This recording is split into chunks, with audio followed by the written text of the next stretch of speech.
When water privatization was announced in Cameroon, the press was awash with the information.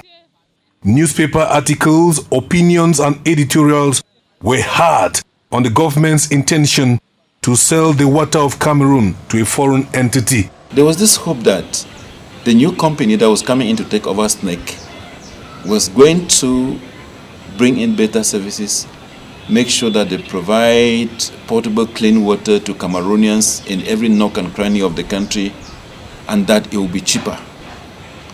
And so there was this argument in the press that despite this, it was the responsibility of government to take over the issue of water, provision of pipe-borne water to the Cameroonian people.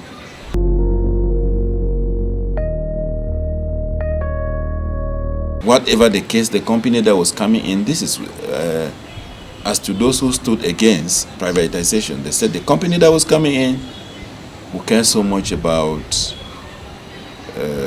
sucking out money from Cameroonians without really rendering better services, without providing water, potable water everywhere.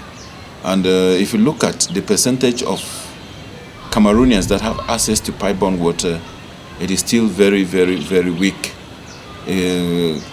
as to what we expected from the very beginning of the process of privatization of this company. And so it has turned out that privatization of the water utilities company has not really brought, the expected sequel that we thought it was going to bring to Cameroonians. And you know that when Cameroonians don't have pipe-borne water, we can be thinking about diseases all the time. They can be having diseases like typhoid fever. You imagine all of that, all the waterborne diseases. They will have that.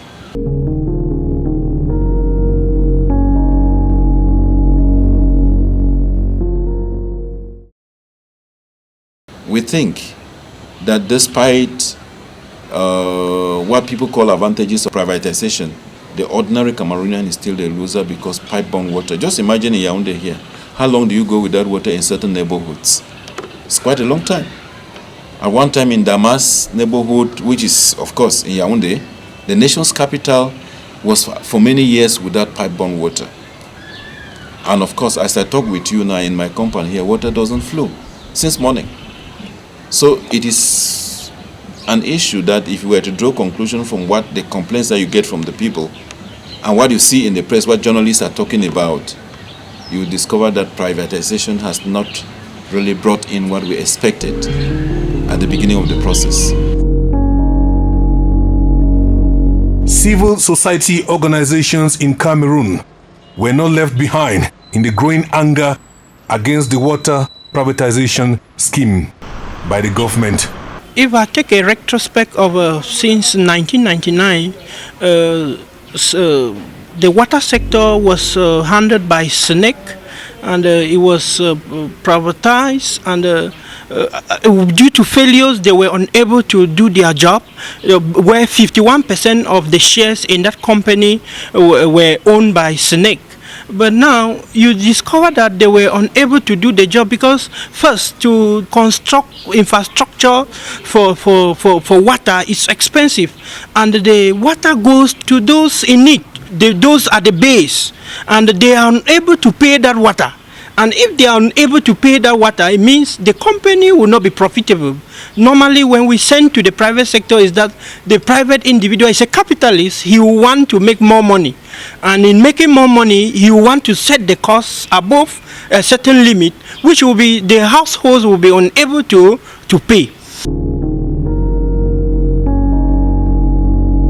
Camwater took over, but there are challenges. It's true, we can give some shares, the private-public relationship or partnership will still be good. Now, what I think is that we can intensify the governance of those funds. The state should still have a say in terms of the management of water within the country, because if you give to the private individual, if the individual decide that today we are not drinking water, it means the whole state, the nation will stay without water. No, the government need to still look into it and manage the resources let there be good governance of those resources. Meaning, if the state gives 1 billion for the management of water in the country, the state should look into it that the 100 million has been well utilized, so that what there should be water, because the state is the only person that can give water to the economy at a cheaper price as compared to the private sector.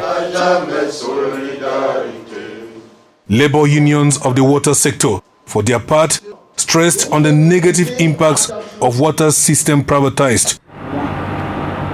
These representative organizations, the media, civil society organizations, labor unions, one could say, were expressing the views of the ordinary Cameroonian about water privatization.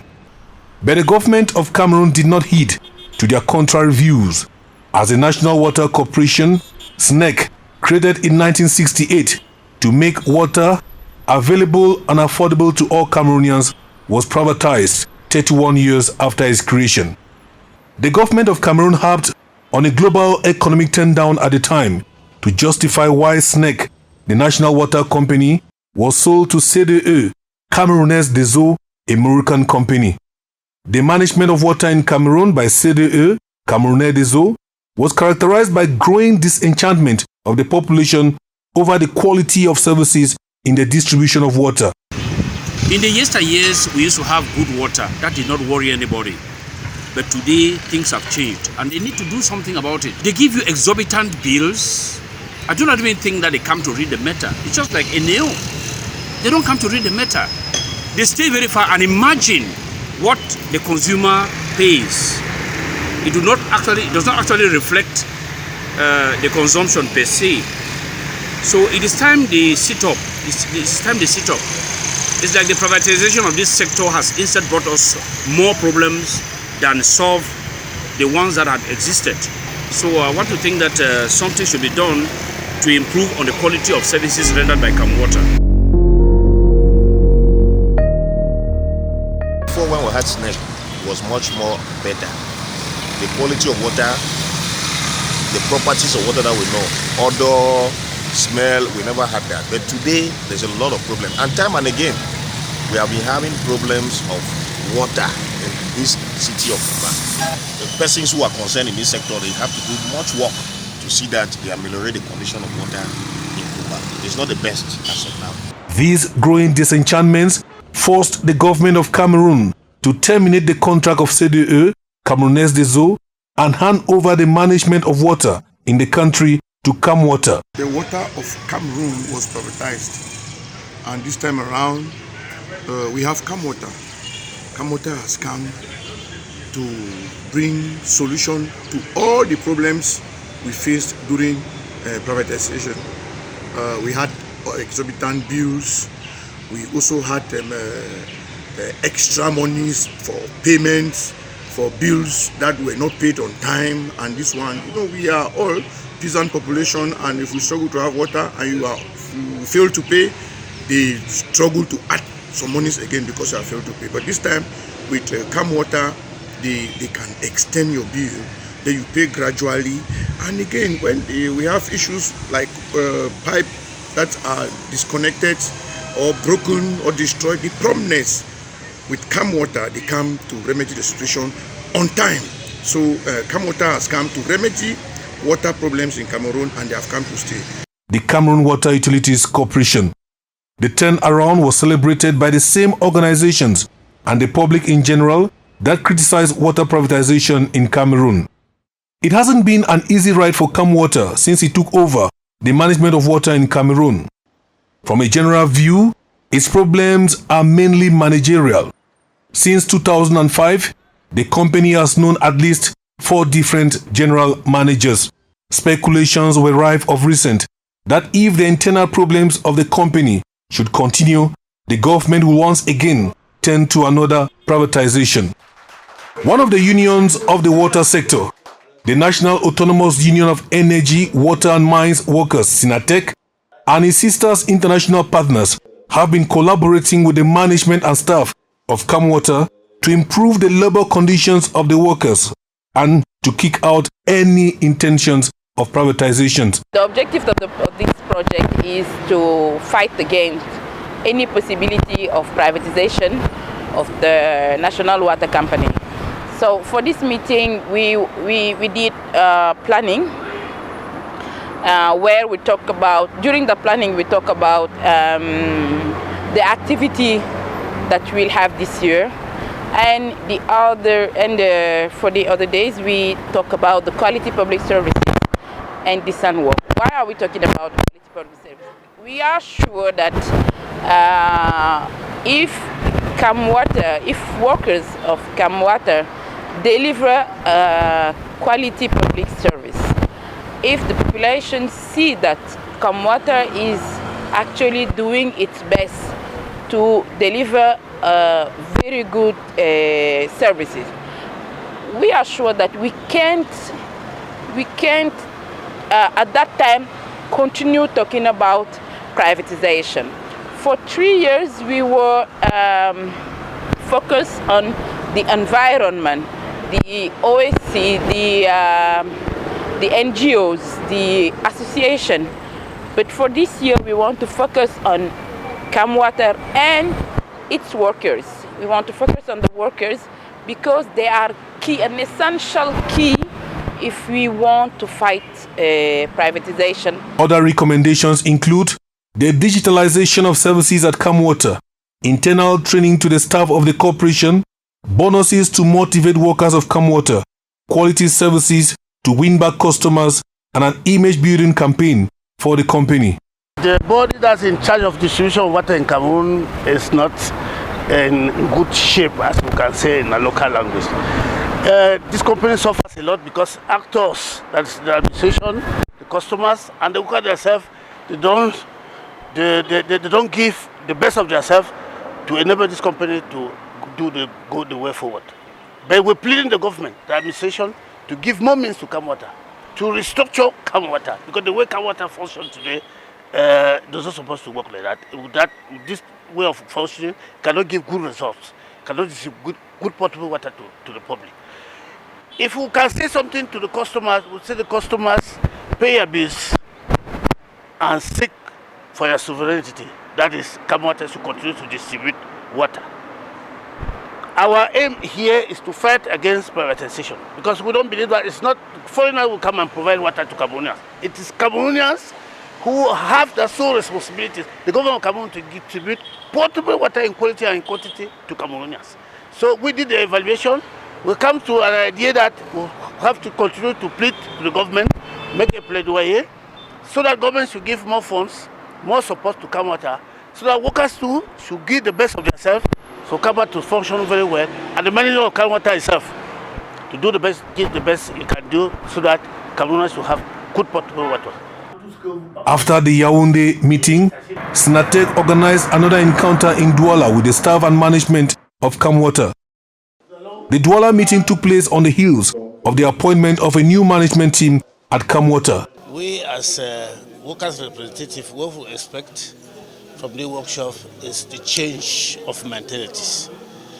If workers do change their mentalities, we hope the company also will progress.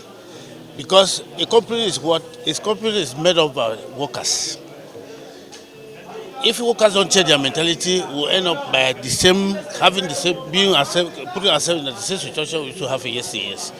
So our main objective is to sensitize workers so that they change their mentalities.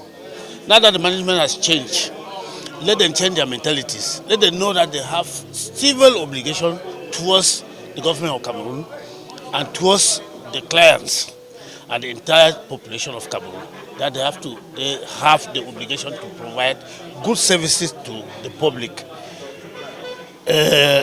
Among these services is the providing of good and potable water in quality and in quantity to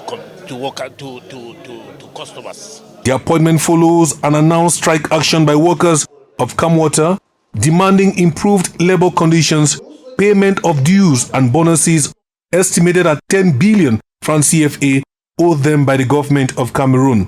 As far as it concerns workers have internal problems. We used to face up bad the management, poor decisions that were taken that will not satisfy the ways of workers, the desires of workers, and the poor implementation of the collective bargaining and the non-payment of this subsidy that we're waiting from the government since 5 years ago. And some of these things brought workers to be discouraged. Now, as what concerns customers need water. Somebody who pays his money to have water must have must have his money to have the water to be supplied to him. You cannot pay your money for 5 years, you don't have water, then you keep up sitting and you work to have to earn that money. So if you pay your money, you have to have to provide you potable water.